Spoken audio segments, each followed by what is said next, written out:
yo sahabat alam, welcome to Kampung Satwa TV. Mari bermain dan belajar bersama kami.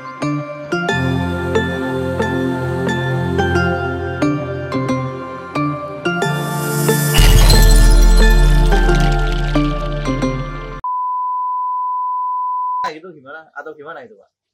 Saya alumni perikanan desa, Mas. Perikanan desa. Oke, itu dari Kalau orang sekarang, anak-anak sekarang menyebutnya ikan layang-layang.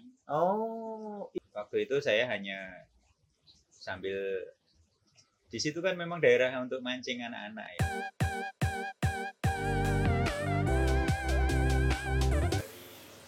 Thailand, tapi di lokalan juga sudah ada yang bisa. Oke. Kalau pada zaman saya dulu, ya lumayan karena pasarnya lohan juga. Saya pas bisa breeding parrot sehingga walaupun dulu masih sifatnya hobi, tetapi karena ada pangsa pasar sehingga lebih semangat lagi. Dan terus belajar ikannya.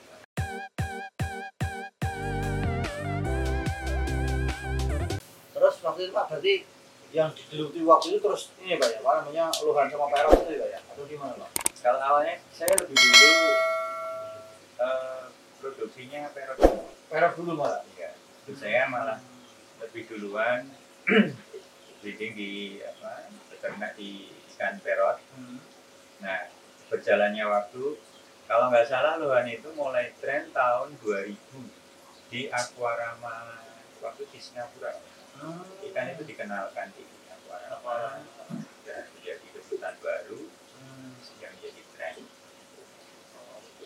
Awal mula saya punya lohan itu karena mau beli juga masih anak sekolah ya, mahasiswa masih bagi saya masih mahal.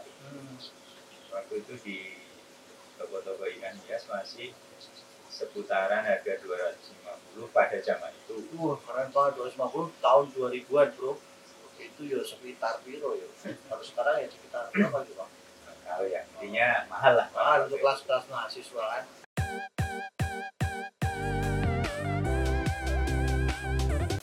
Tapi setelah banyak yang istilahnya menjajakan itu, kebetulan saya ketemu teman yang jualan ikan lohan. Dulu kecil Mas, ini itu harganya 60.000. Nah waktu itu saya sudah berhasil ternak ikan komet. Ikan komet pada waktu itu harganya per ekor 200 rupiah. Iya, 200 rupiah Pak. Ini masih ingat itu Pak dari jual itu. Kalau nggak salah 200 rupiah.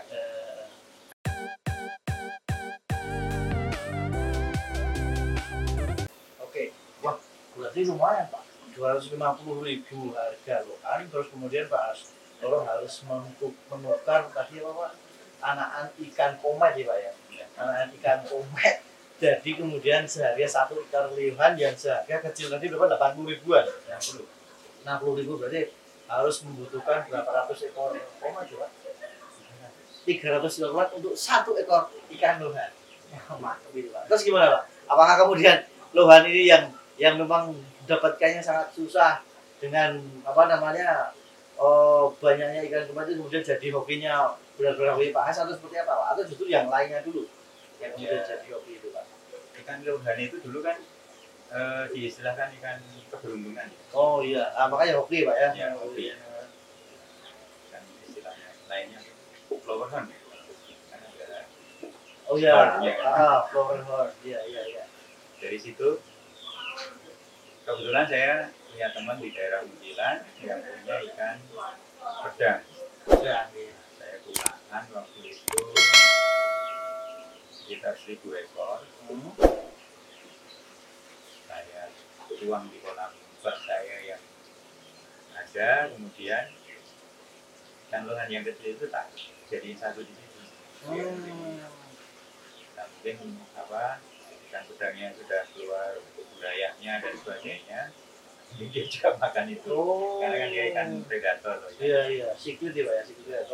Jadi dia lebih cepat tumbuh. Nah, pada waktu itu ketika kira-kira saya piara 5,5 sampai 6 bulan.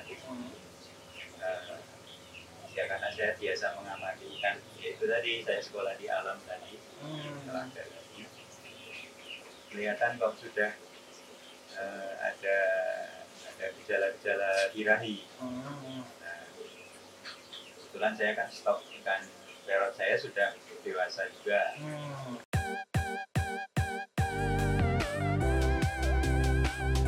Kemudian ikan lohan saya coba untuk saya silangkan sama ikan perot. Waktu itu berhasil, ada anaknya, tetapi hasilnya masih dibully sama teman-teman. Lohan kok matanya putih dan sebagainya, nggak keluar warnanya dan sebagainya. Tapi berjalannya waktu ternyata memang butuh waktu. Jadi setelah beberapa minggu atau bulan dikira baru muncul warna dan varian baru. itu kalau sekarang istilahnya cingwa atau apa saya lupa. Sejarah yang kemudian membuktikan awalnya dikiranya nggak jelas, tapi begitu gede ternyata malah jadi oke Pak ya. Itu pun sulit untuk diterima di pasar ketika masih kecil karena dia bentuknya jelek banget. Tetapi setelah dewasanya dulu ada yang diistilahkan jadi red monkey dan sebagainya.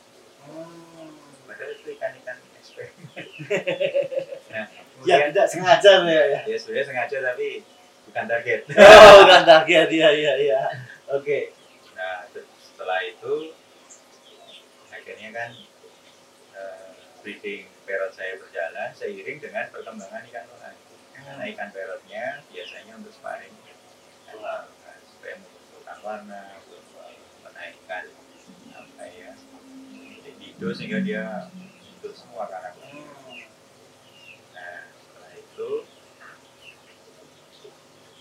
jadi keterusan kita silang-silang berbagai macam itu. Dulu ada Tremaculatum, ada macam-macam. Sampai saya pernah menghilangkan ikan akara yang akara sama ikan lohan. Dibully juga saya sama teman-teman. Nggak bakalan jadi ikannya kan cuma segini betinanya, semuanya segini. Paling dimakan. Tapi ternyata apa ya, bisa jadi. Dan hasilnya seragam sama. Hanya tidak tepat waktu karena pas itu muncul pasar sudah mulai turun dan ikan itu mandul. Jadi sudah selesai, hybridnya sudah kebablasan. Itu salah satu contoh bahwa sesuatu itu akan berhenti pada saat itu.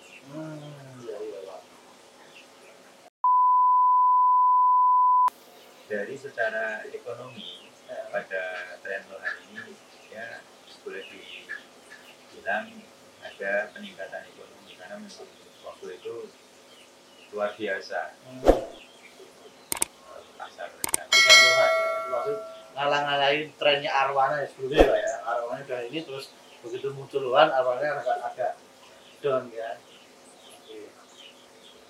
Terus setelah ikan lohan mulai surut kita mencoba untuk ikan-ikan yang lain.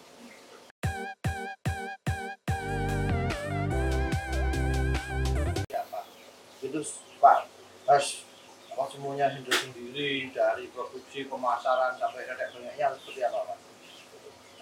Dulu kebetulan ya, kalau dalam istilah peribahasanya kan ada gula, ada semut.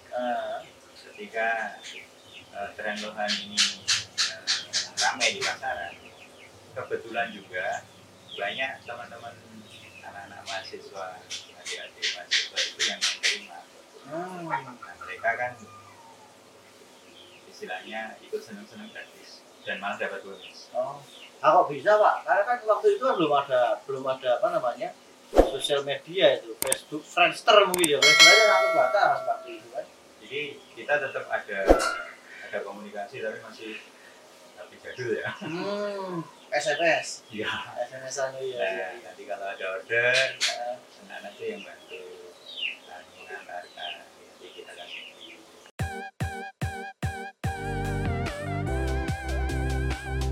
Awalnya itu dijajakan juga ke pasar atau gimana Pak? Nyetok ke pasar atau seperti apa Pak?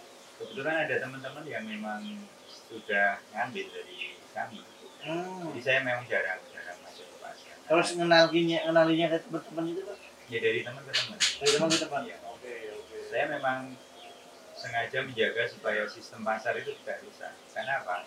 Kalau sampai breeder sudah main sendiri ke pasar, ya sudah selesai. Oh iya. Artinya sistem perniagaannya jadi kacau. Enggak bagi-bagi rezeki itu pada kawan-kawan apa namanya reseller dan sebagainya Pak ya.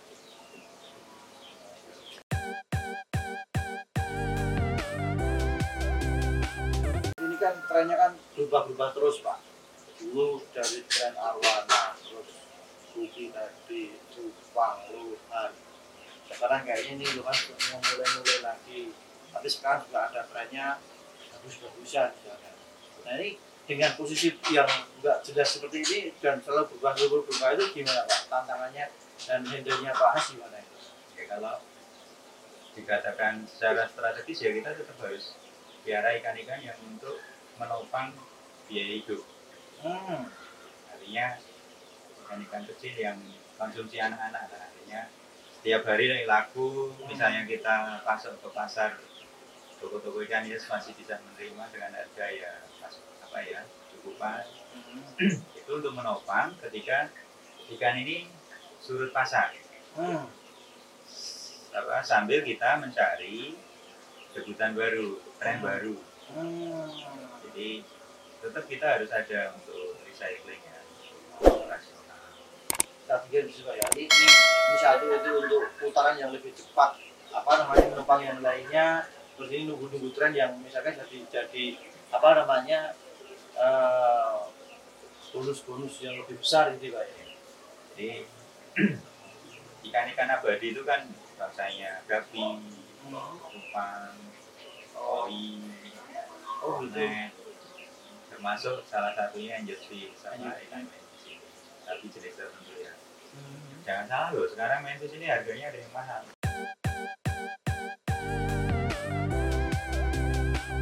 Yang ini Pak, ya ini jenis apa Pak?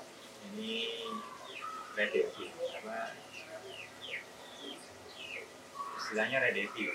Red Devil juga? Iya. Tapi lain dengan Red Devil yang tadi ya? Ciclit. Ya ciclit ya? Ini tusing. Karena pipinya merah. Jadi diibaratkan seorang wanita yang pakai blus on. Oh, itu bro. Merah. Makanya biasanya cewek tahu tuh blus on itu apa, dan jadi aku bingung, apa sih ini ya? Tak kira itu tadi itu sakit ya Pak? Kayak luka atau gimana gitu? Ternyata enggak ya, memang itu Ciri khasnya. ciri khas varian warnanya ya. Ini hybrid apa asli Pak? Masih pure genetik yang seperti itu atau memang hasil hybridan yang kemudian muncul merah ini? Saya kurang tahu, tetapi ini kalau nggak salah awalnya dikembangkan di Jerman kalau nggak salah. Yang model merah itu. Kalau nggak salah namanya Jerman Red Sea ya. Berarti kan hybridan Jerman mungkin ya. Tapi sekarang sudah banyak dikenal sebagai Red Devil Angelfish atau Koi Angelfish. Oke. Jadi memang ada ini tuh kuncinya sih tadi. Bisnis itu ada yang utama untuk menopang yang lebih cepat, dan ini yang apa sih Pak? Yang ikan-ikan besar yang tren-trenan tuh Pak. Ya, artinya ketika kita mau masuk di dunia usaha ikan harus siap dengan kondisi ikan-ikan tren, karena tren itu pasti ada fluktuatif ya, ada naik ada turun, makanya kita harus punya yang stabil. Jadi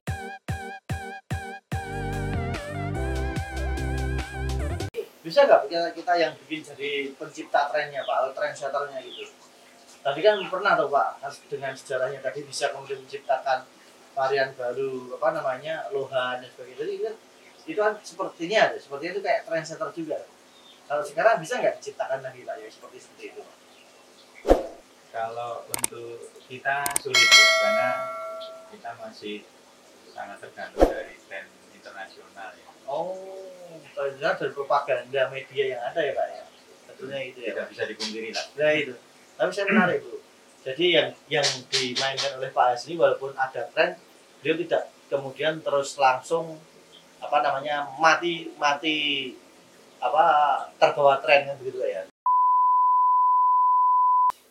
Kunci suksesnya apa? Biar bisnis ini tadi apa namanya tetap berjalan dan memang kemudian jadi sukses sampai hari ini Pak As sudah berapa puluh tahun juga tetap konsisten di ikan. Nah itu kunci-kuncinya apa Pak? Tadi memang awal dari sekolah alam terus kemudian apa namanya tidak terlalu bisa kemudian mengantisipasi tren dan sebagainya. Nah kunci yang utamanya di mana itu Pak?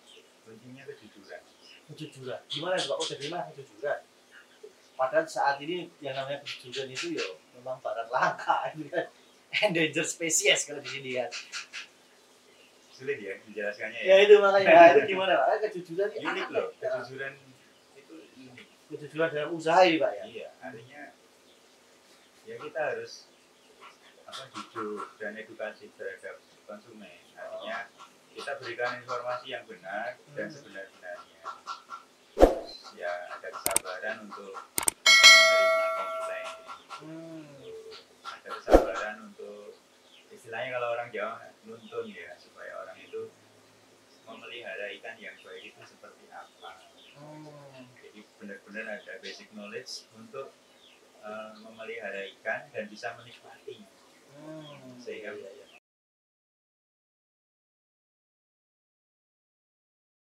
sebenarnya ikan itu kan bisnis jasa mas.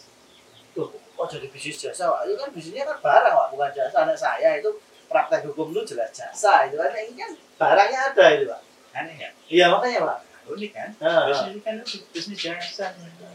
gimana Pak? Itu kok jadi persepsinya kok jadi bisnis ikan, bisnis Bingung, kan? jasa. Aneh ini ya. Ini gimana? Dengan beli ikan yang Anda nikmati apa?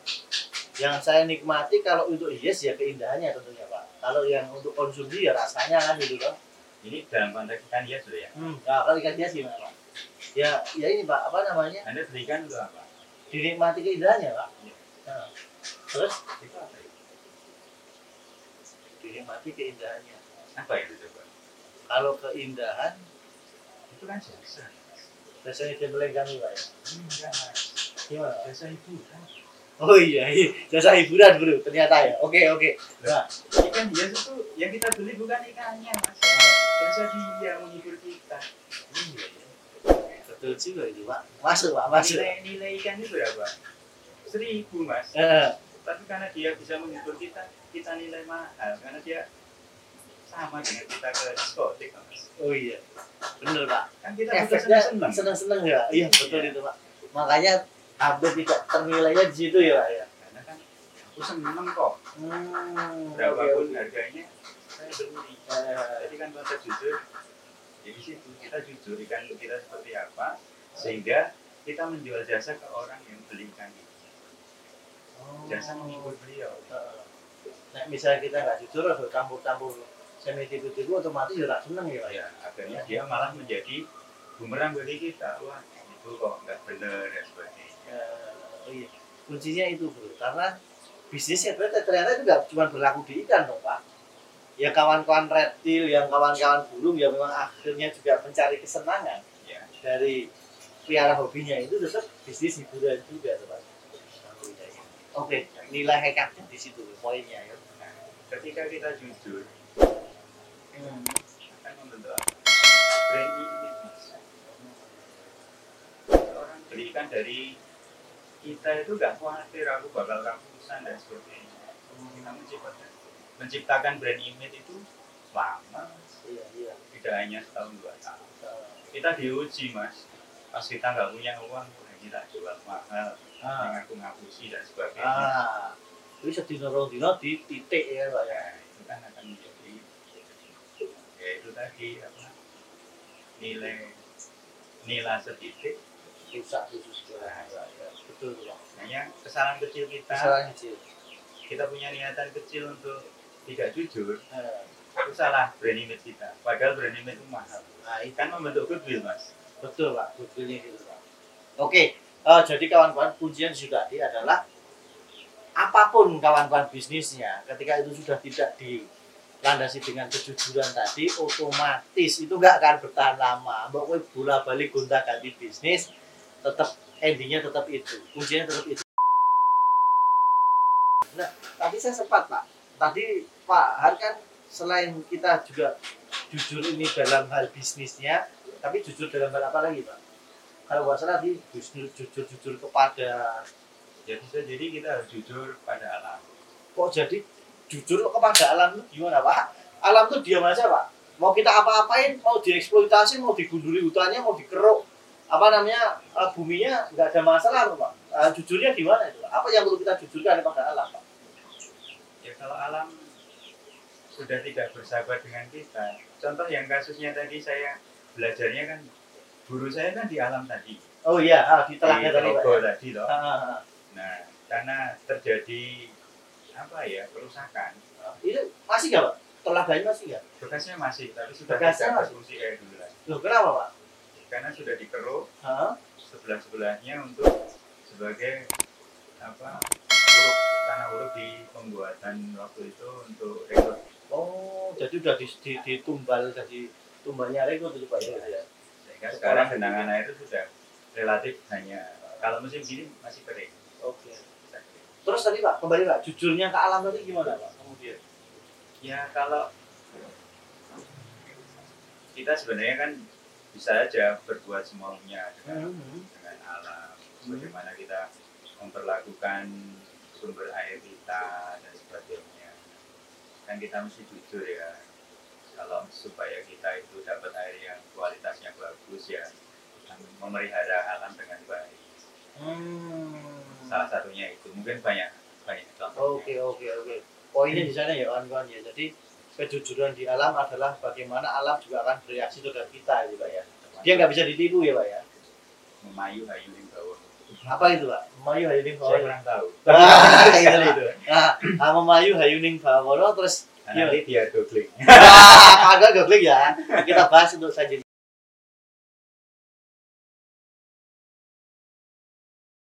Oke Pak, selain tadi kita menemukan kunci suksesnya adalah kejujuran kepada semua, termasuk kepada alam yang memang sebenarnya juga dia diam tapi dia tidak bisa ditipu kan gitu kan. Nah, ini kira-kira pesan-pesan buat kawan-kawan sobat satwa yang ada bersama kita ini apa Pak? Kira-kira ke depan biar mereka juga ada apa namanya inspirasi untuk apa istilahnya dalam hal bermain hobinya ataupun dalam hal menjaga alamnya ataupun dalam kehidupannya sehari-hari gitu.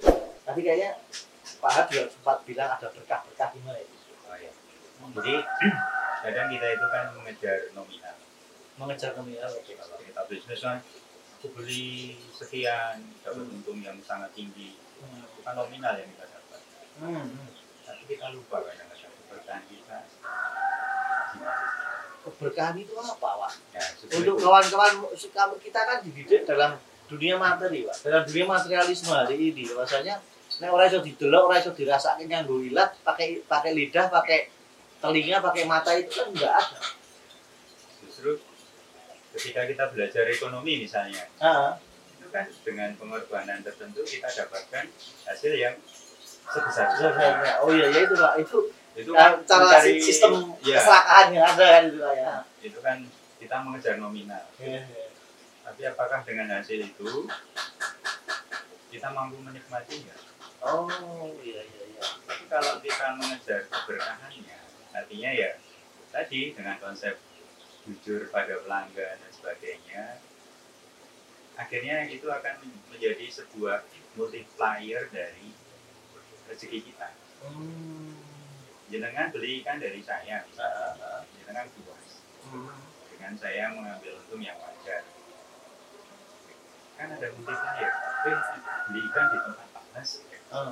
Orang lain juga refer ke saya. Ke Pak As ya. Nanti orang lain juga akan menjadi pohon keputusan. Oke. Rekomendasi yang terus menerus kepada kita yang lain-lainnya Pak ya. Oke, itu yang namanya keberkahan dan juga rasane rezeki juga ngaturnya akan berbeda ya. Iya, kan lebih nikmat dirasa. Lebih nikmat dirasa.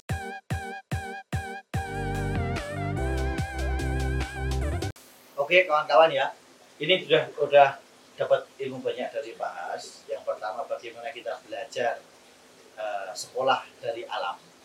Terus yang kedua adalah bagaimana kemudian kita belajar juga jujur kepada semua dan juga kepada alam. Dan terakhir adalah bagaimana keberkahan serta apa Pak tadi rasa. Kuncinya adalah rasa, bagaimana kemudian semua ikut merasakan kesenangannya. Jangan sampai kemudian tanpa sebuah kejujuran akhirnya bisnis jadi hancur dengan pelan dan pasti, gitu kan Pak. Mungkin itu Pak, ada mungkin satu patah kata terakhir untuk sebelum kita tutup. Terwakili. Oh sudah terwakili, oke. Oke kawan-kawan, sampai ketemu lagi di bentuk acara kita yang lain. Profil tokoh dan komunitas akan juga kembali dengan sesi yang lainnya. Sampai ketemu di lain kesempatan. Salam lestari, salam edukasi, dan salam konservasi, dan tetap cintai satwa sebagai wujud cinta kita pada Sang Pencipta. Oke, makasih Pak. Itu.